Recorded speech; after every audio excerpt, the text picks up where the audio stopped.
Tom, welcome back.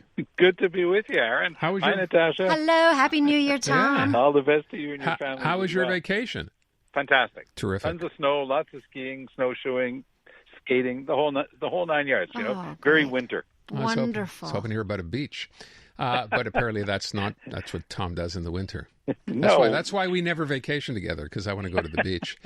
Tom, I want to why. start off. That's the only reason why, yeah. I want to start off with this question that I was not aware of. So a new poll, Nanos poll, says if a snap election happened now, guess what? The Conservatives would win 141 seats and the Liberals 139. Very interesting stuff. I mean, what they're doing is they're pulling together aggregates of other polls and the like, but it's fun to play the game, and it shows that it's very much the topic that's top of mind. You saw Bill Morneau over the weekend taking his little stabs at Justin Trudeau's supposed lack of knowledge about the economy. That's going to play right into the number one topic for the Conservatives and Pierre Poilievre, so he's really happy to have done that to Trudeau. I'm not so sure the people around Trudeau are too happy, but yeah, this is probably an election year going by the past. If you look at the history of minority governments, it's about what they last. It's about 20 months, 2 years at the outside, and this one is not going to be any different. And Trudeau's going to start looking for his moment when he can take on Poilievre. This type of thing is just setting it up. It's always he going to dare, and they're trying to say that it's a close race. We'll see, because a lot of that premise that they're putting forward is based on the idea that somehow the Bloc will hold on to pretty well all its seats, and the NDP will increase the number of seats. I don't see how that's in the cards right now, because Mr. Trudeau has done a pretty darn good job of stealing, as the Liberals like to do, a lot of the NDP's best ideas and putting them into effect. So we'll see whether or not they'll hold on to that. But for now, I think that Trudeau's sitting pretty. I don't think he's very worried about Pierre Poilievre or the Conservatives. So I know you've predicted an election this year. Any idea of when that might come? My best guess would be they'd get through the spring session with a budget full of goodies and say that they've got the economic situation under control, that Canada is not broken, that things are going much better, and lo and behold, bang, they pull the plug for a late summer, early fall election. Trudeau likes the fall. All of his elections have been, September, October, and like that, and so I don't think it would be any different this time. The length of the campaign would matter. I think that the Liberals would want to show Pierre Poilievre as much as they could. A little bit like Harper tried to do with Trudeau during the 2015 campaign, which is the longest election campaign in Canadian history, but it worked just the opposite. The more people saw Trudeau, the more they said, he's not that bad. And Harper's whole thing about not ready for prime time and all that fell totally flat, and Harper lost the election. I wonder, though, we had jobs numbers come out this week, and the jobs numbers in this country are actually really, really good. Best they've been in a long, long time. I mean, he could hold that up and say, you know what, despite everything else and all the little mistakes perhaps that have been made, the economy is doing perhaps better than most people expected. Exactly, Aaron. I couldn't agree with you more. And then there's going to be one tricky part. Now, that Pierre Poilievre's favorite whipping boy is Tiff Macklem, the governor of the Bank of Canada. And if Macklem somehow, because of these good employment numbers and the strong-ish economy, despite everything, decides that he's going to ramp up interest rates again, then all hell will break loose. Right. Because then you're playing right into Poilievre's theme that they don't understand and they're making a mistake overall. These are people applying 1980s solutions in 2023. And that's where Poilievre has some bit of legitimacy to his complaint that the Bank of Canada is really disconnected from the reality of today. These are international problems. That's where Poilievre is wrong. No, it's not just inflation.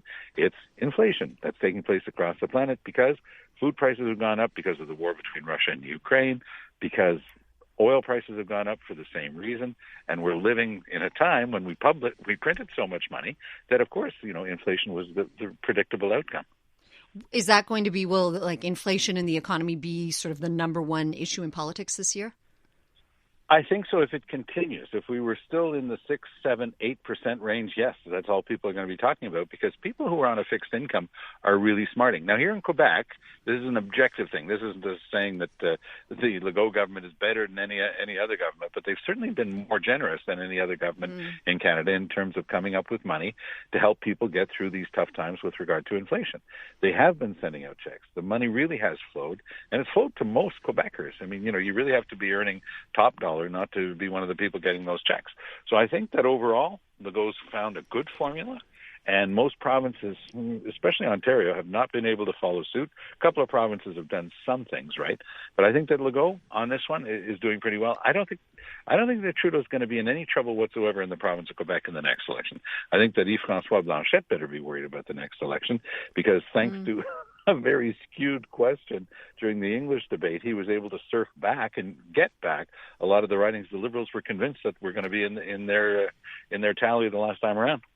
You know, I wonder, you brought up Bill Morneau a minute ago. So he was on with Vashi today, and I'm trying to understand what's going on here. He's got a new book out, right? Yeah, he's trying to sell books. He has to sell books, but is this payback as far as he's concerned to some degree for Justin? Absolute payback. Look, during the weekend when Vashi had him on, CTV question period, she asked him twice, well, does that mean that Justin Trudeau is not good at managing the economy? And, of course, Morneau talked all around the question both times. So he was not going to say that Trudeau was good at managing the economy, which, of course, meant that his former finance minister thinks that he's not good at managing the economy. And everything that he said during that interview, he said, well, I tried to warn them that there was going to be inflation, and I told them they were overspending on these programs. These are all Pierre Poilievre's lines. So you can be sure that when question period begins again in a bit in Ottawa, what's the first question period going to be? You can, have a drinking game for every time they quote Bill Morneau's book, because this is absolute political gold for the Conservatives to have this type of rundown of Trudeau's difficulties with regard to the economy and have no better a source than the former Liberal finance minister. I think it was singularly inelegant what he did. I think that it's very difficult to explain. I watched the whole thing on the weekend. I was gobsmacked. I've gone through a lot of the quotes that are available from the book. I still can't believe he did it. I kind of feel like there should be a period where after you've, left a government position of some kind, especially if you've been a finance minister, you're not allowed to have a book come out for 4 years or something. I got to say, so the book comes out January 17th. I was wondering why now, Tom? Like, why would he do this right now? Maximum damage as far as I'm concerned. That's the only thing I can think of. He knows that this is going to hurt Trudeau the most right now, because Trudeau is trying to clear off the runway to be able to have an election this year, and this is going to be an anchor on Trudeau. This is really going to hurt him for a while. He's going to have to find other that. He's in Mexico right now for the Three Amigos Summit. Trudeau shines at all of these international events. It's where he does the best. But there's no question in my mind that this one's going to drag. This is really going to be a very difficult thing for Trudeau to carry for the next little while. Does Bill Morneau have a political future, do you think, Tom? No, because anybody who knows anything about politics now understands why the guy didn't do well in politics. Because he just doesn't understand the game. He says, well, I would give them the numbers and then they would take a decision that was based on what would work with the population. That's called politics, Mr. Morneau. That's why you're not very good at it. Got it. And the whole bit about complaining about the programs to get us through the pandemic, his department came up with rules in the first version that were so tough, a lot of people were excluded. You and I at the time were talking about this on the air, saying, look, here's an example. This person would be excluded. That doesn't make any sense. And Trudeau, much to his credit, is the one who knocked down those barricades and said, no, the money's going to flow. Yes, there's going to be a bit more fraud than what you guys would normally like in a government program, but you know what? There are millions of Canadians who've just lost their jobs overnight. They have no money to put food on the table, and we're going to move in and help them. I think that if Trudeau can sell that, he might be able to overcome a lot of the negative publicity that comes out of the Morneau book. But by the way, I was doing French radio this morning, and I did a quiz, and I said, quick, who's the wealthy, entitled guy who's always had everything go his way and a silver spoon in his mouth, who just wrote a book complaining about how unfair life is? And they went, Prince Harry. Prince Harry. That was going to be my answer. And by the way, there's a third person on that list, our favorite, Elon Musk, because he doesn't think that it's fair that he has to have his trial in California for breaches of the Securities Act and things like that. He wants to bring it to Texas. That's where he just moved, of course, his headquarters for Tesla. Why doesn't he want to have it in California? Because he just fired a bunch of people from Twitter, mostly in the San Francisco area, so they're really peeved at him there. This guy is amazing, but there is a theme that brings the three of them together. Very privileged people who just can't believe that they're not entitled to get everything all the time. Yeah, and I think used to buying their way out of problems. Lifestyles of the rich and guiltless is what this turns out to be. Well, you do know there's this secret law. Most laws are well known because they get published. There's a secret law. It's known as the famous People's Act. Yeah. And that act usually helps people like this get out of any problem that they have. So quickly, just before we run out of time, Parti Québécois wants the CAQ to raise minimum wage from $14.25 to $18 an hour. Not going to happen, but where do you think it should be at?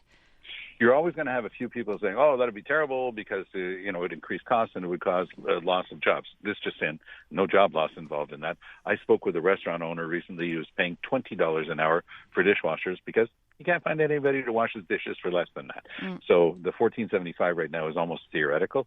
Very smart politics by the Parti Québécois, because with this suggestion, they're eating Quebec Solidaire's lunch, because the two of them, of course, they're the two separatist parties, but Quebec Solidaire very much, very strongly on the left.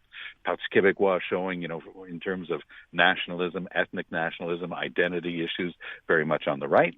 So for them to come up with something where they could eat a part of the base, take back a part of that progressive base and say, no, we're in favor of helping the little person as well. The person that's at the bottom rung of the socioeconomic ladder, we're there to help them too.